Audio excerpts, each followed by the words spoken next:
falei agora sobre um assunto referente à produção de cerâmica, uma área industrial um tanto especial.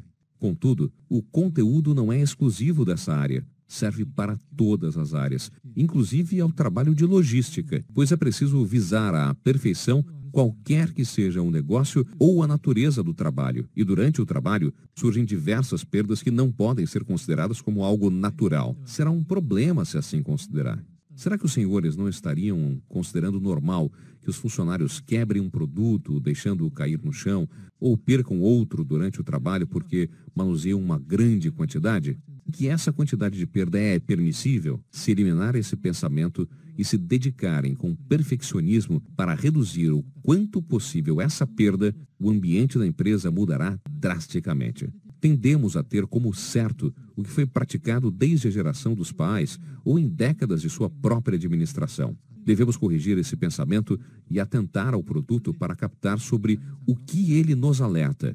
A percepção assim obtida servirá de motivação para realizar melhorias na empresa. De vez em quando, acompanho a minha esposa para fazer compras no supermercado e lá vejo ofertas de produtos que não estão perfeitos. Mesmo que o defeito seja imperceptível ao olho de um leigo, são vendidos pela metade ou até mesmo um terço do preço normal se for um produto alimentício. Isso ocorre também em lojas de móveis que vendem barato aquele que oferece um risco muito pequeno. Considerando que um pequeno defeito pode reduzir drasticamente o preço, devemos tomar o máximo de cuidado no processo da produção e, se houver quaisquer irregularidades, devemos averiguar em que etapa do processo ocorreram para realizar a melhoria. Creio que esta postura é muito importante em qualquer ramo de negócio. Vou dar mais um exemplo agora do desenvolvimento do tambor de silicone amorfo. A Kyocera produz uma impressora que utiliza um fotorreceptor, denominado tambor de silicone amorfo.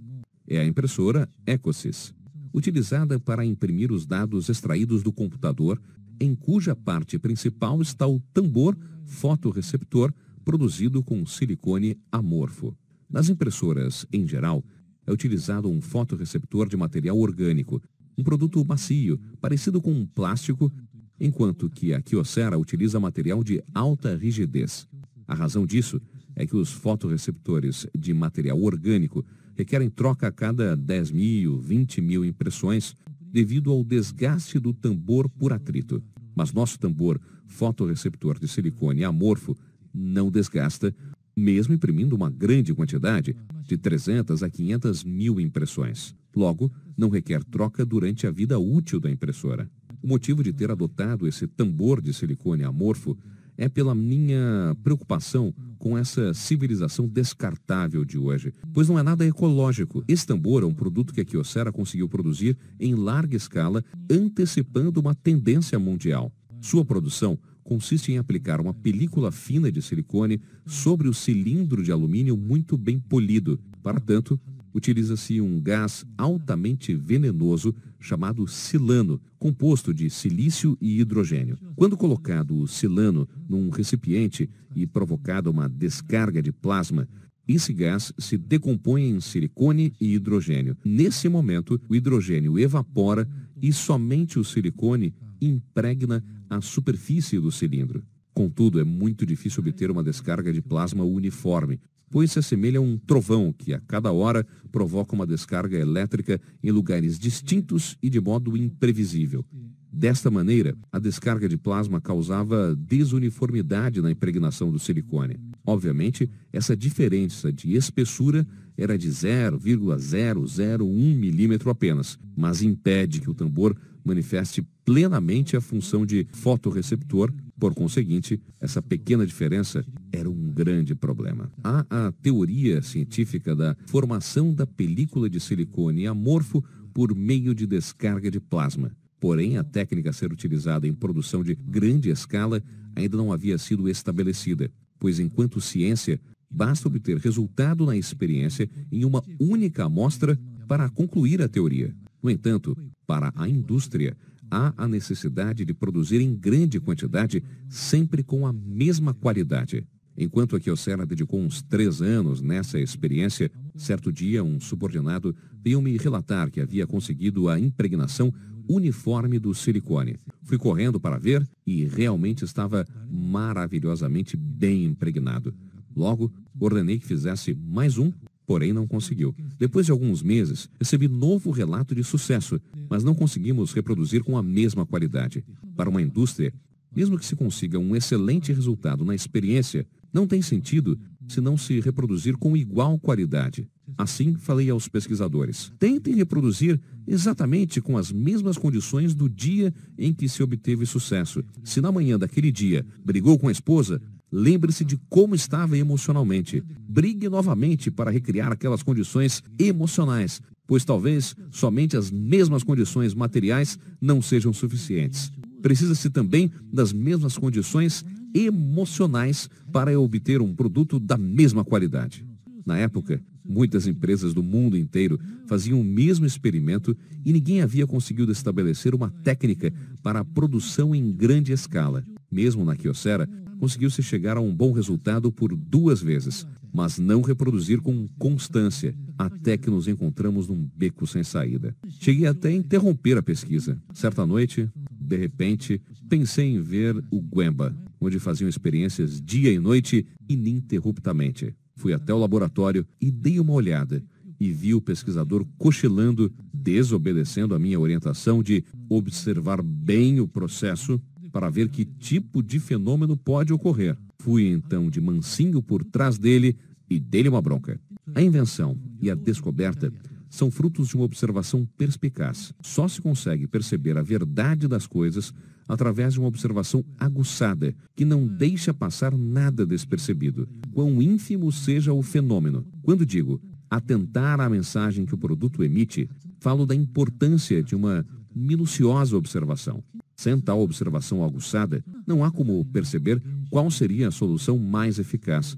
Seguindo esse meu pensamento, substituí o pesquisador que estava cochilando por outro, apesar de que retirar um pesquisador com anos de experiência fosse uma grande perda, pois perdíamos também a sua experiência. Além disso, transferi também o local da pesquisa, até então realizada no laboratório da fábrica de Kagoshima, para a fábrica de Hakaichi, na província de Shiga. Do time anterior, levei somente um líder e troquei todos os demais pesquisadores. Foi um ato absurdo, pois troquei todo o time quando já nos aproximávamos de obter resultados. E ainda se não desse certo, iríamos perder toda a pesquisa realizada nos últimos 3 anos. Mas quis apostar nos novos pesquisadores com um olhar aguçado para a observação do processo de pesquisa em busca do sucesso. O resultado foi um grande sucesso que originou a nossa impressora Ecosys atual. Vou citar mais um episódio. Há casos em que as máquinas de produção, quaisquer que sejam as áreas, de pão ou de queijo de soja, tofu, emitem ruídos estranhos. Considerava esse um problema e sempre repreendia o operador do Gemba por isso, dizendo que a máquina estava chorando. Normalmente, todas as máquinas emitem ruídos enquanto está em operação.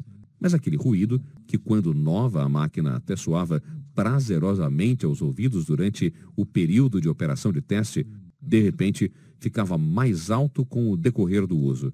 Isso ocorre porque há uma irregularidade na máquina. Contudo, só porque esta não apresentou anomalia em seu funcionamento, muitos não dão importância a esse aumento de ruído. Como considero um problema, chamei muito a atenção dos operários do Gemba. Como tenho esse hábito, mesmo quando estou no carro, qualquer barulho diferente, tanto do motor como da vibração do carro, já me faz perguntar ao motorista se não há algo errado. Normalmente o motorista responde que é o mesmo barulho de sempre. Mesmo que eu insista que seja diferente do ruído de ontem, ele persiste em sua resposta. Isso ocorre pela diferença de sensibilidade de cada um que observa o fato. Como a minha percepção é diferente da do motorista, digo que está diferente enquanto ele insiste que não. Assim, mando levar à oficina para verificar e sempre se encontra uma anormalidade com uma esfera do rolamento trincado. Acredito que esse tipo de sensibilidade é muito importante para prevenir o risco. Ainda tenho a mania de falar com rigor sobre o senso de utilização e organização. Seiri e Seiton. Por isso a fábrica tende a estar sempre limpa, mesmo que eu apareça repentinamente. Contudo, quando olho as mesas da inspeção e da administração, vejo documentos espalhados ou colocados cada um num sentido. A mesa utilizada é normalmente retangular e os documentos também têm o mesmo formato. Portanto, quando vejo os papéis no sentido diagonal ou atravessados, não me sinto bem e vou arrumando um a um. E eu dizia, a mesa é como se fosse um esquadro. Portanto, se não colocar as laterais das coisas em paralelo, perde-se o equilíbrio e causa desconforto, não é? Os locais quadrados, ajustem as laterais dos objetos ou documentos para manter o equilíbrio como tal. Ia ajeitando o estojo que estava atravessado, mantendo sua lateral em paralelo com uma das laterais da mesa. Esse episódio ficou famoso e toda vez que eu aparecia no Guemba, todos começavam imediatamente a arrumar as suas respectivas mesas, colocando os objetos conforme minhas orientações. Na verdade, esse é o senso de harmonia. Eu costumo escrever aos ideogramas amor, verdade e harmonia num shikishi, cartão quadrado para escrever poemas, caligrafias, autógrafos, etc. Creio que as pessoas que não se sentem incomodadas ao ver objetos esparramados sobre a mesa jamais conseguirão compreender o que é um bom produto, muito menos produzi-lo. A sensibilidade que faz aflorar desconforto ao notar falta de equilíbrio nas coisas que estão sobre a mesa, faz notar que algo está errado quando observar o Guemba. A falta de sensibilidade, ao não sentir nada de errado ao ver as coisas sem harmonia, jamais fará detectar defeitos e anormalidades. Por essa razão, fui muito rigoroso na questão do senso de utilização e da organização. Seiri Seiton, com meus funcionários.